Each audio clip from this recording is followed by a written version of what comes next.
I want to set the stage with something different. Because one of my thoughts, people ask me about Napoleon Hill, and we all have our own perceptions, our own interpretation, our own sort of thoughts on it. But I think of Hill as someone that was probably a little controversial. Your thoughts? He wrote a book that changed history during a time when we were coming out of a major change globally. And there were probably people that thought, who is this guy? Many of you that have read Outwitting the Devil or listened to the audio version know that the book was held back for many, many years. There was controversy. But do you notice that non-drifters, are we controversial? This is an independent room. You're all very, very talented. You get independent people in a room, fireworks can happen, but also great opportunity. So to set the stage, I want to change it up a little bit before we welcome our first speaker, Sharon Lecter, with Sarah Gabriella from Las Vegas, who's going to give us a lyrical conversation with the devil, because today is Outwitting the Devil. So ladies and gentlemen, please help me welcome Sarah Gabriella. Come close, and I'll tell you a secret the devil doesn't want you to know. The way to make your freedom and your money grow, be the master of your own thoughts, your own mind, your own heart, and your own time. Now it's simple, but not easy, and more than a fad or a creed. And the devil, he'll entice you to doubt, so be definite in your decision to take heed. The mind is the key to being self-directed, self-empowered, self-confident, and free. Listen to this nonsense. Surely you disagree. There's no magic wand that'll save you from death and disease. You came into this world alone, and alone you will leave. You men and women are much too intelligent to believe in the farce of a God peddling some divine destiny. It's meant to distract you from the only thing in life available to anybody, the pursuit of indulgence, wine, and attractive company. Do you want to know what you were meant and created to be?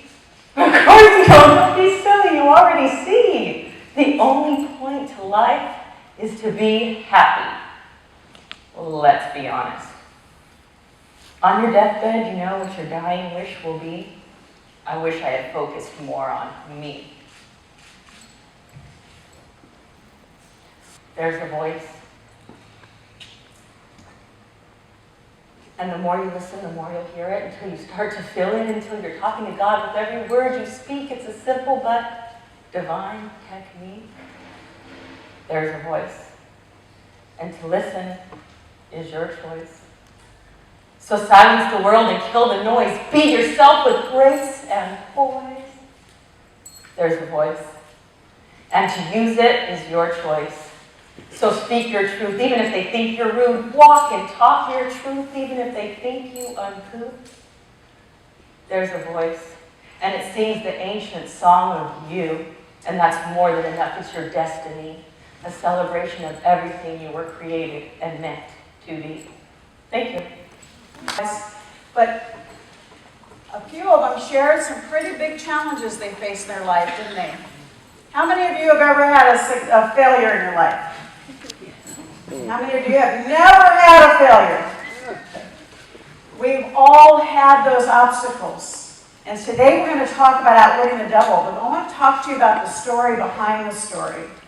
Because yesterday, even though they were talking about their successes, they shared with you from their heart that along the way it wasn't always easy.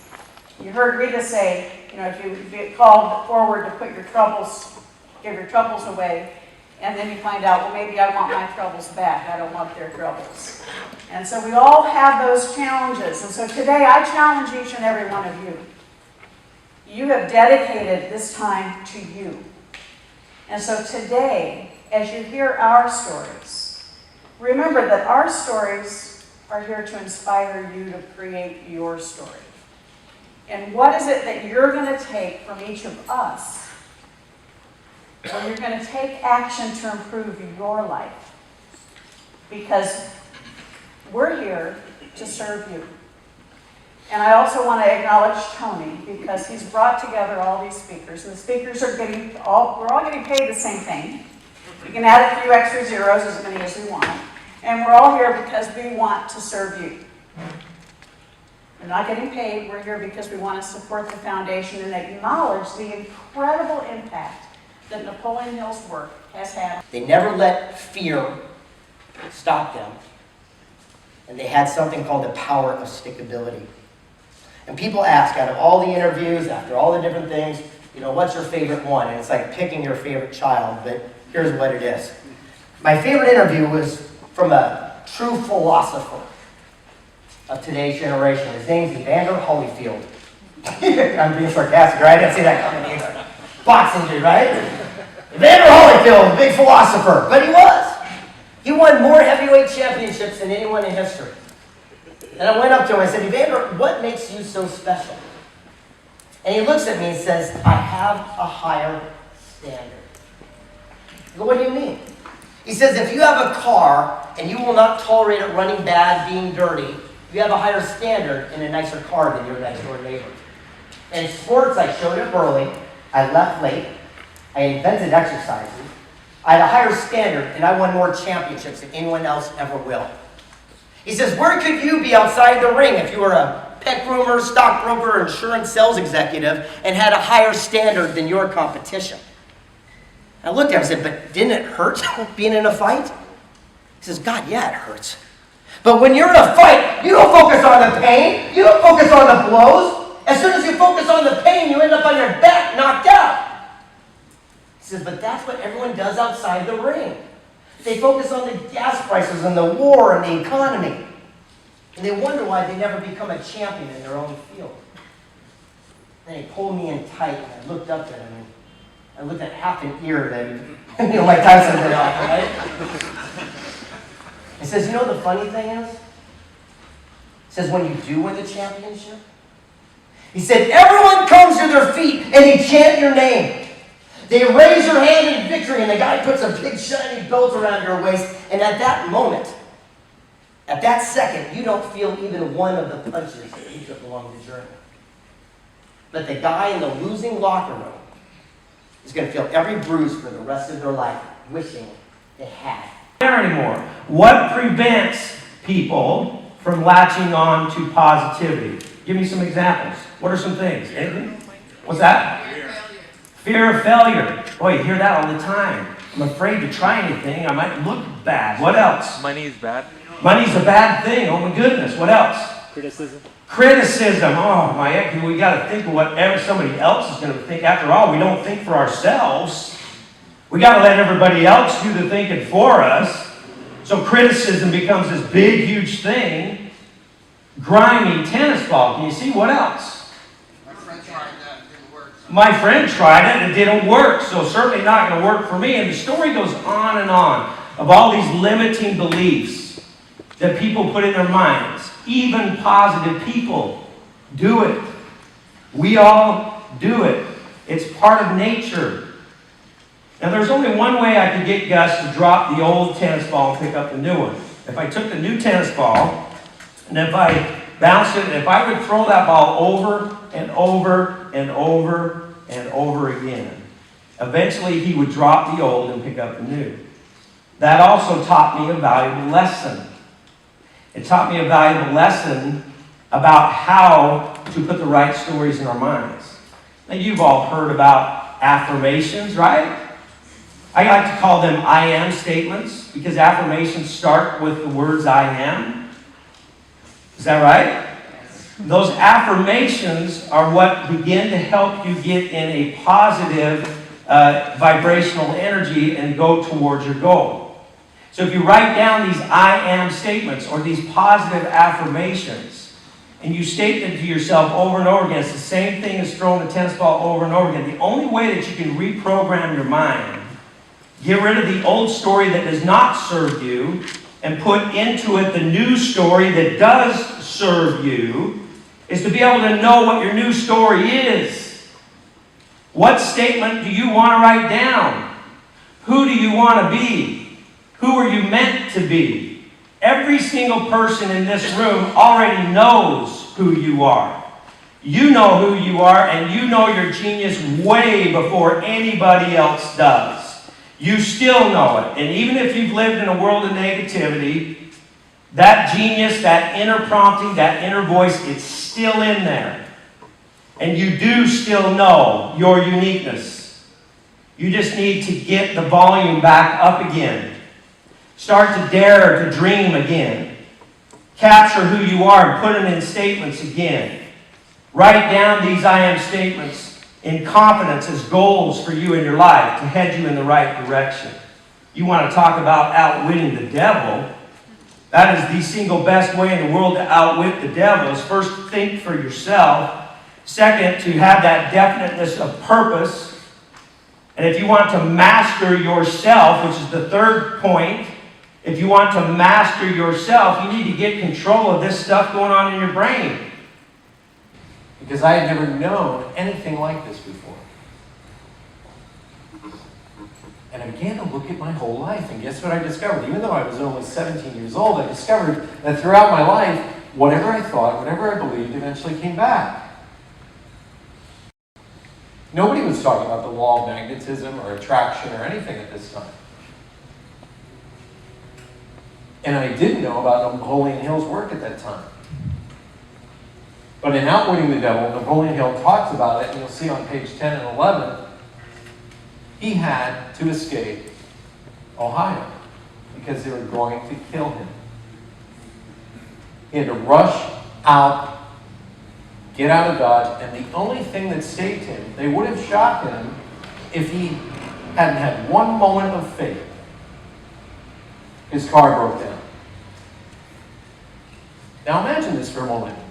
You're on the lam, you go to your family in West Virginia, you're broke, and raise my children and try to be a good corporate citizen and be a great husband. And what I can share with you is that along the journey I've picked up a few tips and a few ideas that I think will be worthwhile for you to at least pay attention to and possibly adopt if you want to achieve more than you're achieving right now. And what I have found in traveling around the world and in lecturing and doing research is that every human being has something that I call as the gap. And the gap is the space between where you are and a vision of how you would love your life to look like. And everybody has that. I don't care where I go in the world. I was just in Shanghai, in Beijing last week. I go all over the world. And whenever I ask somebody, have you achieved all of your goals and dreams, just about everybody, whether it's in health or wealth, relationships, career, business, spirituality, says, no, there's something that I'm striving towards achieving. When the new people coming in, when you teach them, as you do it, just teach them, hand them a CD card and teach them. And start, what are you doing? How can I serve you? So when you welcome the new people, they'll be stunned. They'll be coming in and you'll be going, oh, wait a minute, what are you doing? How can I serve you? And they'll all, you know, at first you can't help but respond to you, right? And come back with that cooperation. And you're really starting to live the principles of outwitting the devil. I want to thank Tony again for the bravery to launch a new institution and to start something fresh for a channel for the Napoleon Hill Foundation. And Don for taking the risk of supporting it with the brand, knowing he was building at a launch something that'll get the 300, 500 and grow into Chicago. Because all of us, we have enormous numbers of people who want to push this. We just need more time. But you're getting the first one, the launch one. This isn't an event you're coming to like every other event. Look at the lineup of what you're doing instead of watching TV or staying home. But you know what you put in your brain, the download you're getting, and tomorrow's the best of the best. I'm saying, do you realize the gift you're giving to each other and yourselves? This is a historic event. It's real history taking place. When I was young, and there were 9 kids, Napoleon Hill came in from Asia. He came into this big house we had in Marin County, and he brought all the kids little toys, you know, from Asia. We didn't have in the U.S. Those little planes you could walk along the floor and the wind went. It doesn't sound like much, but we loved that. All my kids were getting those things, and we'd never seen them before. And I had the biggest, heaviest box, so was I excited. And I was 9, you know, and I opened that box, and I was last, and I thought, man, he's brought me the best. My brothers and sisters lost out. It wasn't very cooperative. And I thought I had it. And I opened that, and my face fell, and I was the saddest kid in the block. because he had brought me a case of books. Now, they happen to be original first edition Tom Swift books, which you may not know what that is, but it was pretty good for a kid to start reading right at the age they're starting to be able to read. But I didn't know that. I didn't have toys. I was mad. And I got a big lesson that night, and I don't have time to give it to you, but I had to apologize to my Uncle Matthew. And I had to learn what it was. And I remember when he grabbed my hand, he said, "It's all right, Dee," because they call me Dee. He said, "It's all right, Dee. You don't have to worry about it, because later, what you'll find out is you got the best box of all." Of the decisions that I made to help create the new me. Because I want to be one of those magnetic type of people. Now, most people are a little bit lazy when it comes to applying things. I realize 90% of people don't get past the first chapter of the book if they even crack the cover at all. It's sad. It becomes shelf development instead of self-development, if you will. But talking about magnetic personalities, I just want to share a little bit. This is my daughter Molly, and she oozes personality. I mean, she will walk into a room and just command attention. Not because she's ostentatious and boisterous and loud, but because she is just so passionate about everything that she does. And Molly, you know, I was talking with Molly, and she's come with me on a few of my speaking dates and sometimes helps with book tables and things of that nature. She says, "Dave, you know what? She's 21 years old last year, and she said, "Hey, I really want to write a book, and but I've got so much other stuff I'm going to do. I've got plenty of time to write the book." And we all think, we've got this hourglass, right? None of us know exactly how much sand, if you will, is left in the hourglass, but we always hope and think that it's going to be a lot more than what may really be there. Hello, everybody. I am now here with Dave, the chef, Sheffield. Say hello to our viewers. Hello to the viewers. Good to see you here. What has your experience been so far? Oh, it's been just absolutely unbelievable. You get the collective power of all of this energy and all of the excitement, and you're insulated from all the negative crap that's going on out there. I tell you, there have been more ideas that have been acted upon in the last 24 hours that will make people millionaires than any other place, presumably on the planet right now. Yes, I completely agree with that. What I'm going to be talking about is essentially just getting rid of some of the negativity, persevering until you can, until you drop or you achieve your goal, basically go or die trying. And then also how to create the right heartfelt and love message moving forward that will propel you to wherever it is you may want to be and who you want to be. Awesome. And what inspires you?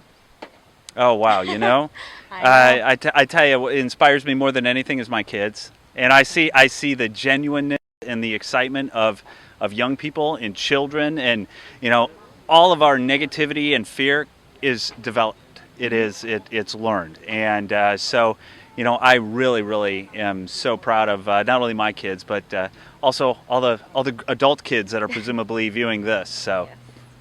Awesome, thank you for that. Thank you so much. And then one last question. Of course. What is the greatest lesson you have learned from Napoleon Hill? Wow. You know what? Without a shadow of a doubt, the greatest lesson I've learned from Napoleon Hill has been the power of the mastermind. 10 years ago, I started masterminding actually with Tony Rubleski, who was the promoter of this event, and put all this thing together. And I can unequivocally say that every significant breakthrough that has happened in my life, personally or professionally, has been the direct result of the collective power of the right people in your mastermind group. We are here with David Corbin, and so what did you think of the event today? Oh my God, this is my soul food. This is the stuff. This is the nourishment, the amino acids of life right here. Yes. And what does this event mean to you in particular? Well, when I see some of these people, some of these luminaries, my dear friends, Sharon Lecter, Greg Reed, who I've mentored since day one, Bernie, who I'm a dear friend, Bernie Dorman, who's a magnificent, this is my community. This is, I speak here, I speak with my family here, and I love sharing ideas. Awesome.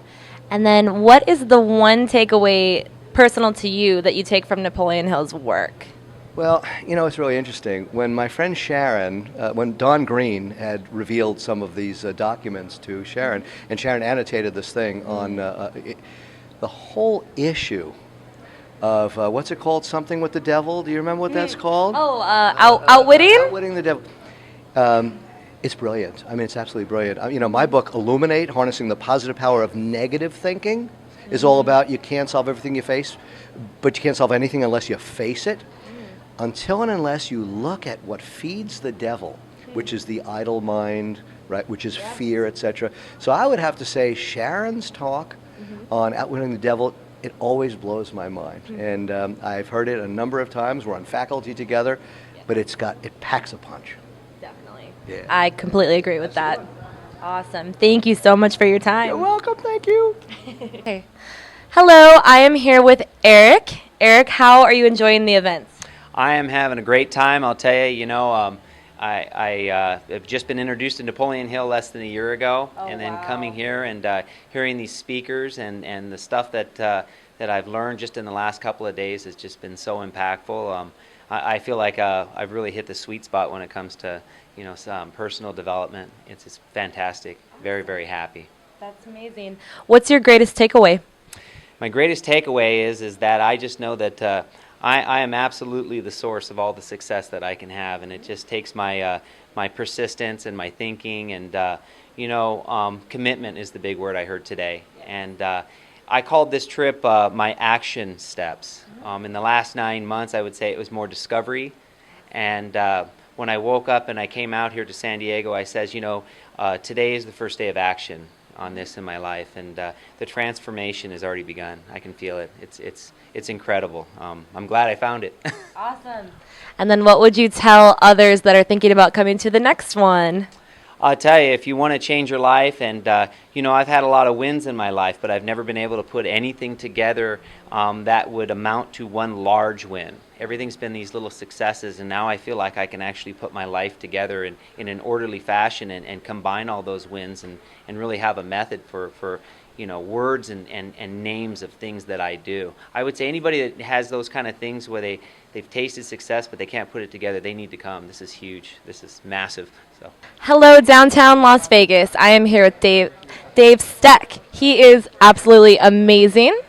Say hello to downtown Las Vegas. Las Vegas, how the hell are you? Yes, he had an absolutely amazing speech, and he talks about the power of 6. Can you please let them know what that is? In its shortest form, the power of 6 is all about finding fewer better deals with fewer better people through fewer deeper relationships, and casting aside all the masses of asses in your life and working with people like you. Oh. Thank you very much. I appreciate that. My pleasure. So a lot of our viewers are entrepreneurs just starting out. They want to know what kind of inspires you, what keeps you going, what keeps you motivated. That's actually a pretty easy question. For me, I'm always on a quest for more. I'm financially free. I don't have to do anything or do anything with anybody. I only do it with the fewer betters. And for me, there's only 3 things that I do every day. I make money, and I do good, and I have fun. That's it. If it doesn't fit in one of those 3 buckets, you shouldn't be doing it either.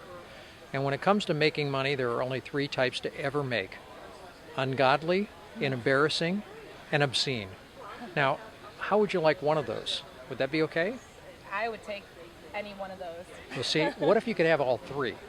Now, I don't have a book or a tape or a boot camp. I just believe that if you're on a quest for more, you're only going to realize it as an entrepreneur. Because if you're working for corporate America, it's not going to happen. And that's my answer. That's true. I definitely agree with that answer. So my second question, we're at this amazing event, the Think and Grow Rich Summit 2013. What is your experience here? How has this experience been for you? Oh, it's been great. I obviously just got done speaking. So my whole philosophy is that there are really 3 things that you want to do in the course of your life to have a full life. You want to first survive, you want to thrive, and you want to matter. Now, I grew up in a trailer, as you know, and so I've had to survive, and I have fortunately thrived. But to be able to speak to a group of like-minded Napoleon Hill enthusiasts is all about mattering. It's about hoping that if you're watching this, something I've said is going to make a positive difference in the rest of your life. And if it does, then today was a great day. And if it doesn't, today is a great day. Awesome. And my last question for you, what is the greatest lesson you have learned from Napoleon Hill? The lesson of masterminds. It's the whole idea of dealing with the fewer betters, which you've heard me talk about, and just the whole idea that you can't really deal with the masses of asses. You can't try to appeal or even please a lot of people. You just want to please yourself and those that you're closest to, whether it's family or friends or other successful colleagues. And so for me, masterminds are the most important thing that Napoleon ever came up with. Hi, everybody. I'm here with Brad Zalis. He is about to speak next. Are you excited? Yes, I am, Nina. I love to speak. Awesome. And we are here at the Think and Grow Rich Summit 2013 in Del Mar. What has your experience been so far? Incredibly exciting. I think the number one thing that I enjoy and I've always encouraged is the audience gets a chance to not only see great speakers who are entrepreneurs and multimillionaires, but the exciting part is they get to approach them afterwards and ask them questions and talk with them and chat. And that's what's rare about this event. Yes. Just like I am right now. But yeah, so can you tell our viewers what you do? I help companies manage the generational divide, both in their sales and their marketing and their management. And right now we have a huge digital divide because Generation Y does everything digitally. They go online, they have cameras everywhere, and baby boomers are still caught in that linear process. So I try to change their mindset and show them how behavior has impacted their businesses. Awesome. That is pretty awesome. So a lot of our viewers are young entrepreneurs just starting out. They would love to know what inspires you, what keeps you motivated, what keeps you passionate about what you do.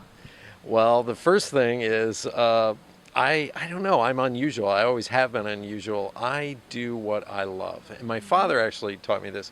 He sat me down one day and he goes, "Son, 2/3 of your life is going to be spent working. So you better do something you like." And so I was like, I'm 10. Why are you telling me this? And as I grew up, I started to realize we only gravitate towards the things we really love. And this also goes back to the generational issues. For me, I've watched baby boomers stay at the same job for 30 years and not leave because they were told, stay, get your pension, get the great office, and then retire. And they've seen that not work. And now you have a new generation that comes along and they've been taught, go after your passion. What do you really want to do? What do you love to do? And the funny part is I have grown up exactly like that. I only go after things that I really want to do and enjoy. Awesome. I think a lot of us can relate to that. I know I'm in that Gen Y, so. So what is a growth moment, because I don't like to use the word struggle, a growth moment you have overcome? Well, anytime you run into a moment where you're challenged or your business doesn't work or you have to question the direction of your life, I think that's a growth moment. And for me, years ago in the early 90s, I was living in Staten Island and I was broke. I had a wife and 2 children. I had a company that I didn't think was going to be going anywhere. And I just, out of frustration, walked out onto the front lawn, looked up at the stars and basically said, why am I going through this? And in that moment, it was amazing. This garbage truck drives by. And now if you live up on Staten Island in New York, it's very quiet at 1 o'clock in the morning. It's not like the city, it's forests and trees. So for a garbage truck to drive by in the middle of the night, I'm like, what is going on? It's like a Twilight Zone moment. And there was a giant Z spray painted on the side of this, this garbage truck. And I started to realize this was like a waking dream, a moment for me to look at that. And I started laughing because the Z represented to me the end of a cycle and the beginning of something new. And within 3 years after that event, my company grew to 60 employees, 4 business partners, offices worldwide, and we were valuated at $26 million. And that was the beginning of the dot-com boom era of which I was a part of. So these moments are really moments to not suffer and sit there and go, oh, why me, but to look around you for something that might be a key or a solution to your growth. That is pretty amazing advice, if I do say so myself. So the last question, we are honoring Napoleon Hill. What is the greatest lesson that you have taken from him?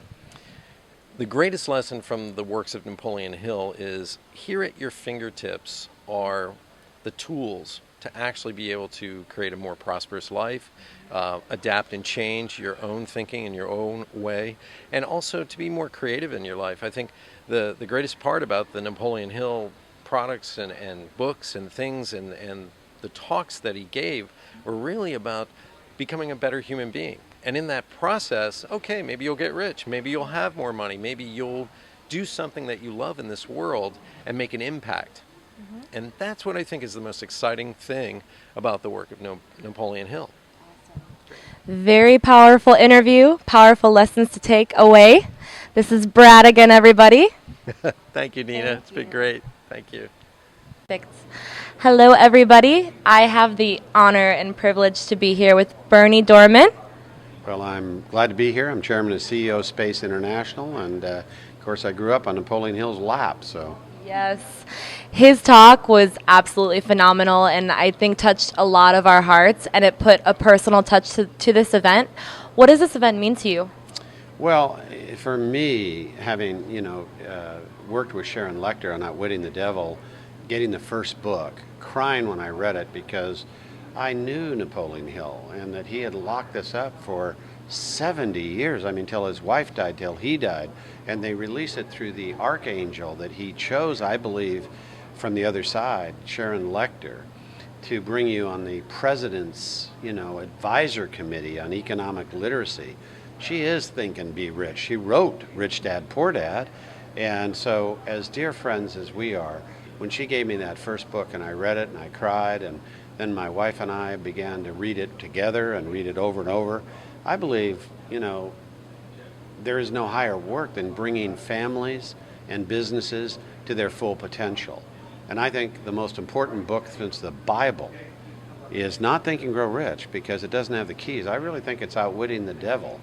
So speaking here at this wonderful launch of the Napoleon Hill Foundation was historic. Sharing my memories of Napoleon Hill is history. And to the extent that we inspired lives, changed presidents of companies' journeys, helped a husband and wife, or the children that were here and the teens that were here, what an honor, what a privilege to do that, Definitely. And then I know this is kind of I don't know if this question is answerable, but I'm asking everybody, what's the one takeaway from Napoleon Hill's work? The one prominent takeaway that you find most inspiring? Well, Bob Proctor and I have read his work more than any two people that are living today and talk about it all the time. He's read his work every day for 50 years. Never one day has he missed. And he's helicoptered into stadiums with 30,000 people and is turning 80 and traveling the world like he was 40. And so he is Think and Be Rich all the way, and he inspires so many people. The one takeaway we both have, it's why he and I founded 25 years ago CO Space, is to be a living Outwitting the Devil, living Outwitting the Devil.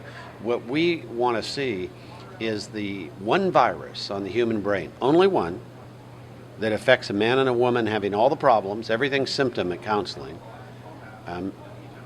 parenting, all the children relationships, business with your employees where they just are not doing what you want, you're not getting the performance, is all competition. And Outwitting the Devil tells you to be collaborative and cooperative and to get rid of all people in your circles and communities that aren't cooperative and collaborative. Get rid of the competition. It is of the devil.